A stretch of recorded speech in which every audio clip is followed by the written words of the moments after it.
الشيطان الرجيم بسم الله الرحمن الرحيم إذا جاء نصر الله والفتح ورأيت الناس يدخلون في دين الله أفواجا فسبح بحمد ربك واستغفره إنه كان توابا صدق اللہ العظیم۔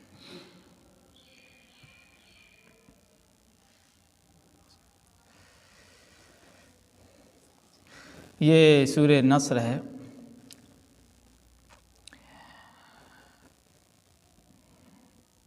یہ سورت جو ہے اس کی خصوصیت یہ ہے کہ یہ نازل ہونے کے اعتبار سے سب سے آخری سورت ہے، یعنی آخر میں مکمل سورت جو نازل ہوئی پوری مکمل، یہ سورہ نصر ہے۔ اس کے بعد اللہ تعالیٰ نے پھر کوئی سورت مکمل نازل نہیں کی، ہاں ایک دو آیت نازل ہونے کی روایت ملتی ہے، لیکن مکمل سورت نازل ہونے کی کوئی روایت نہیں ہے۔ لہذا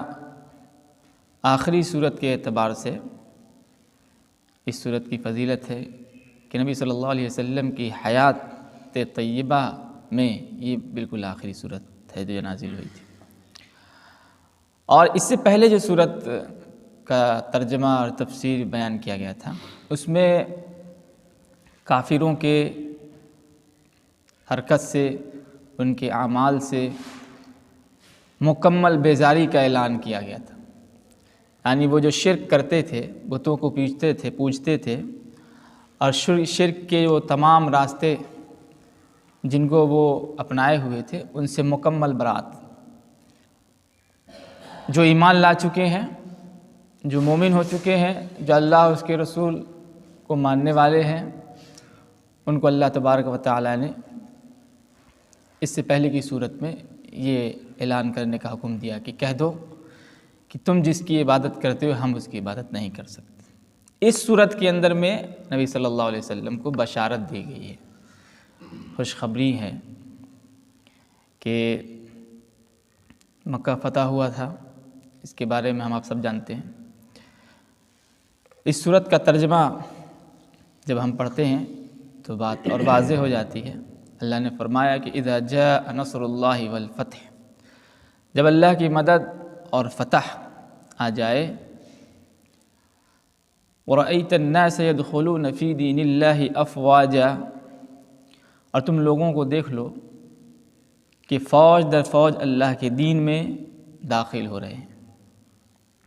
فَسَبِّحْ بِحَمْدِ رَبِّكَ وَاسْتَغْفِرْ، تو آپ اپنے پروردگار کی حمد بیان کیجئے، تسبیح کیجئے، واستغفر، استغفار کیجئے، انہ کان توابا، وہ بڑا معاف فرمانے والا ہے۔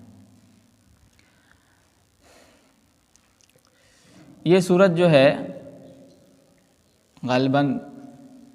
جنگ خیبر جب ہوئی تھی سن 7 ہجری میں، یہودیوں کے ساتھ مسلمانوں کی ایک جنگ ہوئی تھی، تو اس میں اللہ تعالیٰ نے مسلمانوں کو فتح نصیب فرمایا تھا،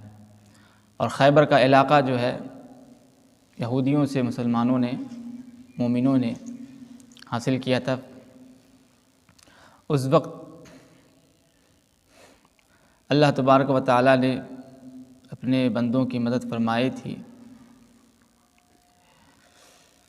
جب مکہ سے نبی صلی اللہ علیہ وسلم کو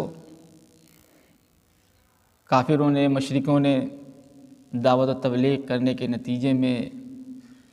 جو ظلم، جو پریشانیاں آپ کے سامنے رکھی،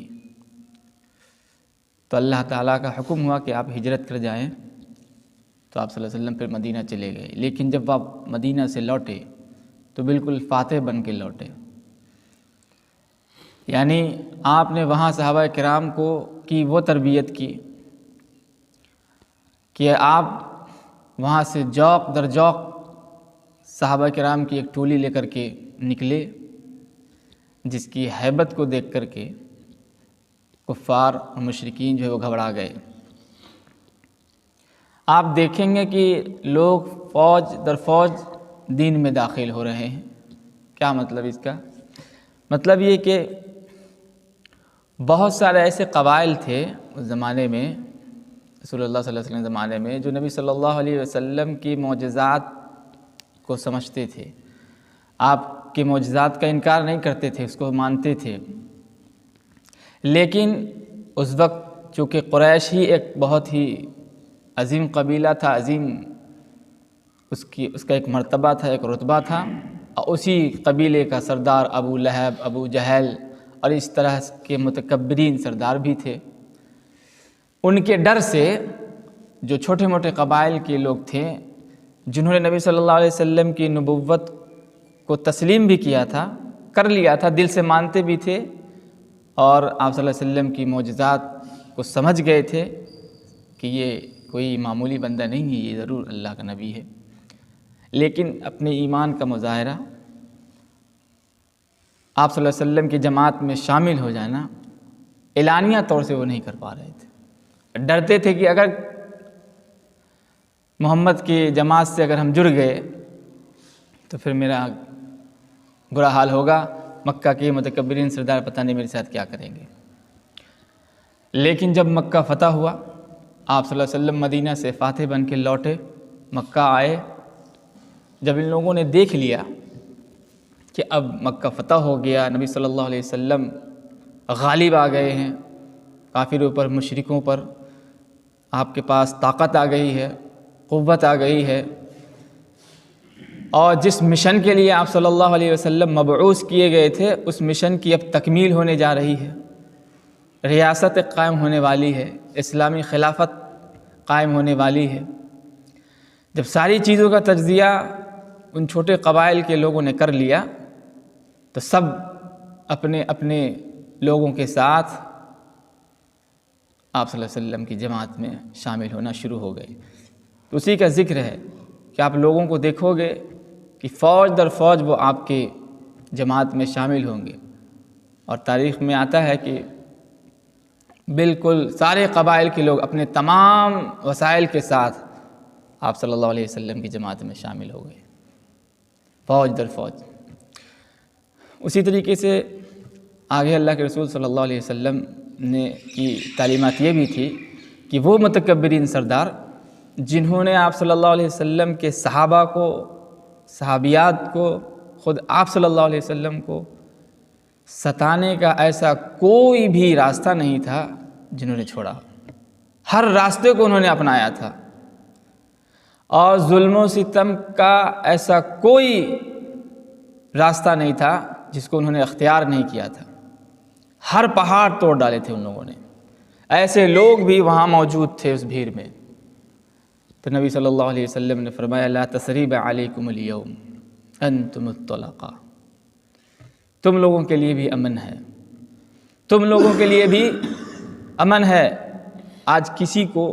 مارا پیٹا نہیں جائے گا، کسی کو قتل نہیں کیا جائے گا۔ اور یہ پہلی فتح تھی نبی صلی اللہ علیہ وسلم کی جس میں ایک شخص کا بھی خون نہیں بہا۔ یہ بہت بڑا معجزہ ہے نبی صلی اللہ علیہ وسلم کی زندگی کا۔ جب مکہ فتح ہوا تو مکہ فتح ہونے میں ایک بھی شخص کا خون نہیں بہا تھا، اور آپ صلی اللہ علیہ وسلم کے اخلاق سے، آپ کی تربیت سے، آپ کی تعلیمات سے لوگ آپ کے قائل ہو گئے۔ سبق کیا ہے اس کے اندر امت کے لیے؟ سبق سب سے پہلی چیز یہ ہے کہ آپ صلی اللہ علیہ وسلم کو اللہ نے فرمایا کہ جب اللہ کی مدد آئے اور مکہ فتح ہو جائے گا، یہاں یہ بھی کہہ دیتا اللہ تعالیٰ کہ اذا جاء الفتح، بات واضح تھی، لیکن اللہ تعالیٰ نے یہاں فرمایا اذا جاء نصر اللہ والفتح۔ یہی قابل غور بات ہے کہ تمہارا مکہ کو فتح کرنا، تمہارا زندگی میں جتنی بھی جنگیں تم نے لڑی ہیں اس کا لڑنا، اس میں تمہیں کامیابی حاصل ہونا، یہ سب تمہاری قوت بازو کا کمال نہیں ہے، تمہاری اس کے اندر کوئی حیثیت نہیں اگر اللہ کی مدد شامل حال نہیں ہوتی۔ لہٰذا اللہ کی مدد کے بغیر نہ تم مکہ فتح کر سکتے تھے، نہ تم اسلامی خلافت قائم کر سکتے تھے، نہ تم ریاست قائم کر سکتے تھے، نہ تم انسانوں کے لوگوں کے دلوں میں اپنی محبت کو قائم کر سکتے تھے، اللہ کی محبت کو لوگوں کے دلوں میں قائم کر سکتے تھے۔ یہ صرف اور صرف اللہ رب العالمین کی وجہ سے ہے۔ لہٰذا اللہ کی مدد جب آئی ہے، مکہ فتح ہو گیا ہے، اور تم نے دیکھ لیا ہے لوگوں کو جو تمہارے جماعت میں فوج در فوج شامل ہو گئے ہیں، مل گئے ہیں تمہارے ساتھ، تو اب ذمہ داری کیا ہوتی ہے کہ اللہ تبارک و تعالی نے جو نعمت تمہیں دی، جو فتح تمہیں دی، تقاضا یہ ہے کہ اب اللہ کا شکر ادا کیا جائے اس کی نعمت۔ تو شکر ادا کرنے کا اللہ تبارک و تعالیٰ نے یہاں پر حکم فرمایا، فسبح بحمد، اپنے رب کی پہلے حمد اور تسبیح بیان کیجیے، اپنے رب کی حمد و تسبیح بیان کیجیے۔ اس کے بعد فرمایا استغفار کا رویہ اختیار کیجیے، واستغفرہ۔ استغفار کا مطلب کیا ہوتا ہے؟ استغفار کا مطلب ہوتا ہے کہ اللہ رب العالمین سے معافی طلب کرنا، اپنے گناہوں کی بخشش مانگنا۔ انہ کان توابا، وہ بڑا معاف کرنے والا ہے۔ سوال یہ ہے کہ نبی صلی اللہ علیہ وسلم تو معصوم عن الخطا ہیں، آپ کے اگلے پچھلے تمام گناہ معاف ہیں، تو یہاں استغفار کا الفاظ اللہ تعالیٰ نے آپ کے لیے کیوں استعمال کیا؟ آپ کو اللہ تبارک و تعالیٰ نے یہ کیوں کہا کہ آپ بھی استغفار کیجئے، کثرت سے معافی طلب کیجئے؟ بلکہ نکتہ یہ ہے کہ فتح مکہ سے پہلے زمانہ جاہلیت میں بہت، آپ جانتے ہیں کہ کیسی کیسی بیماریاں تھیں، فحاشی، عریانیت، شراب خونی، ساری برائی کا ایسا کوئی صورت نہیں تھا جو لوگوں کے اندر پیدا نہیں تھا، سب برائی لوگ کرتے تھے۔ جب ایمان لے آئے، اللہ تعالیٰ نے کامیابی عطا کر دی، ایک ریاست قائم ہو گئی اور مقصد میں کامیاب ہو گئے، مقصد پورا ہو گیا۔ اب اللہ تبارک و تعالیٰ نے کہا کہ اب ہمارے لیے کچھ وقت نکالو، اب تم تسبیح و تمحید کا راستہ اختیار کرو۔ اس صورت کے تعلق سے حضرت ابن عباس کی ایک روایت آتی ہے، وہ کہتے ہیں کہ جب یہ صورت نازل ہوئی تو حضرت ابن عباس رونے لگے تھے۔ پوچھا کہ کیوں رو رہے ہیں آپ؟ نبی صلی اللہ علیہ وسلم نے پوچھا کہ آپ کیوں رو رہے ہیں؟ تو حضرت ابن عباس رضی اللہ تعالیٰ نے کہا کہ اللہ کے رسول صلی اللہ علیہ وسلم اس صورت کو پڑھنے کے بعد تو ایسا لگتا ہے کہ اب آپ ہمارے بیچ نہیں رہیں گے، اب آپ اس دنیا سے رخصت ہو جائیں گے۔ کیا ایسا ہی ہے؟ تو اللہ کے رسول صلی اللہ علیہ وسلم نے فرمایا ہاں ایسا ہی ہے، اب میں تمہارے درمیان زیادہ دن رہنے والا نہیں ہوں، اب میں چلا جاؤں گا۔ تو لہٰذا اس اعتبار سے نبی صلی اللہ علیہ وسلم کو جس مقصد کے لیے اللہ تعالیٰ نے مبعوث کیا تھا اس دنیا میں، وہ مقصد فتح مکہ کی شکل میں مکمل ہو گیا، اور اللہ تبارک و تعالیٰ نے فتح مکہ کو جب آپ صلی اللہ علیہ وسلم کی حق میں لکھ دیا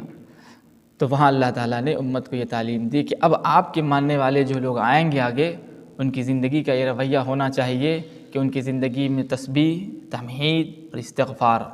یہ ان کی زندگی کا لازمی حصہ ہونا چاہیے۔ بالکل اسی طریقے سے ہر انسان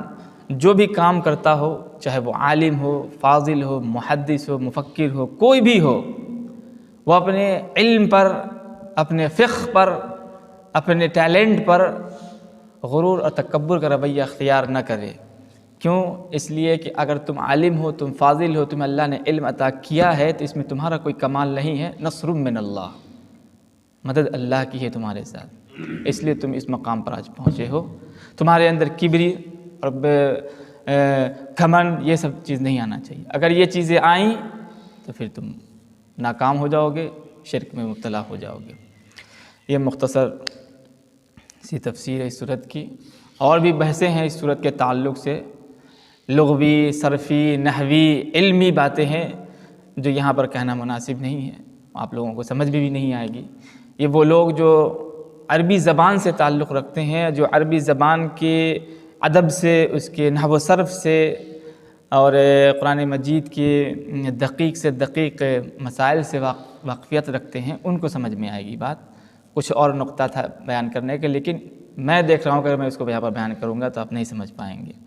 لہذا اس کو ہم ان لوگوں کے لیے چھوڑتے ہیں جو اہل علم حضرات ہیں، علمی گفتگو ہے۔ لیکن جو سبق تھا، جو مختصر سبق تھا اس صورت کا، وہ یہی ہے کہ انسان کو سب سے پہلے اللہ کی نعمت پر شکر ادا کرنا چاہیے، دوسرا تسبیح و تمحید اس کی زندگی کا حصہ ہونا چاہیے، تیسرا استغفار کا رویہ اس کی زندگی میں ہونا چاہیے، چوتھا یہ کہ ہمیشہ اپنے گناہ پر ندامت اور شرمندگی اللہ کے سامنے اس کو کرنا چاہیے۔ سبحان اللہ بحمدہ، سبحان اللہ العظیم۔